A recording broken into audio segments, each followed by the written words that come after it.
All right, this is Diallo Payne, aka Craig Carson. We are here, we as in the deadline, ROC.com. We are an e-magazine for those that don't know, that focus on uplifting black narratives with melanated voices. We are the Melanated Manuscript. We're founded March 31st of this year.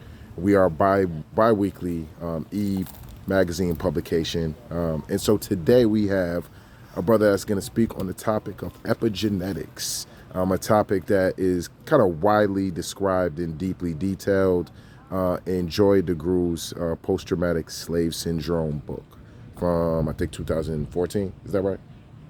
Or thereabouts. Somehow, thereabouts. Or whatever. So, sir, please introduce yourself, your work, and tell us a little bit about what epigenetics is and why it's important to us. Okay, my name is Dr. Kiah Nyame, affectionately called Dr. K.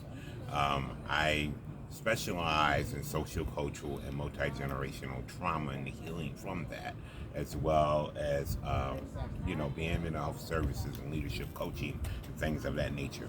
And then I do quite a few other things. You can always look at our website, tryupliftingouryouth.org. Again, that's tryupliftingouryouth.org, and you can find out more about what we do in the name of social justice and being able to heal from traumas. Now, let's talk about epigenetics. Epigenetics, let's think about it in this way. The stress that we're under right now, the pressures that you may have been through in your own personal life. How about the stresses and the issues that our ancestors went through? Epigenetics talks about, memory, internal memory that is connected to our DNA. It doesn't change the DNA, it alters the DNA when someone is stressed or at the point of really between good health and bad health. Those things are passed on to the next generations. I know often, especially in the African American community, children are often, said about in conversation that, oh, that child has been here before. They just like Auntie so and so, right? Well, they never met Auntie so and so because Auntie so and so has transitioned, but this child has many of the same characteristics as well as the same psychological impacts or whatever traumas, right? So here's a piece, and it's spelled EPI genetics. So you may want to Google it and then, and go to Google Scholar and find the data and research papers on it and things of that nature. What I can tell you about the mice experiment and research, that got this term epigenetics as the science that it is at the top now. These mice, and I think it was in Belgium. One mouse was given peppermint oil or some other sweet substance that they really love to lap up, right? And they would go and they would eat it up, and they would just be having a great day. So what the scientists started doing was presenting the peppermint oil or the other sweet substance that the rats like, and begin to shock them when they go eat it, kind of like Pavlov, and the saliva and things like that with the dogs, right? But after enough times being shot, the rat stops going to the peppermint. It doesn't even want anything to do with peppermint oil. Peppermint oil is finished in this book, right? But then the rat's children were put under the experiment once the rats had children. And those children would not even touch the peppermint oil with no shock, without having being even alive when their mother, took on the stressors, right? And then that child also would not, and we still talk about the rats, also would not touch the peppermint oil. And neither one of those, the next generation and the generation further than that, have had the experience of actually being shocked when they go get peppermint oil.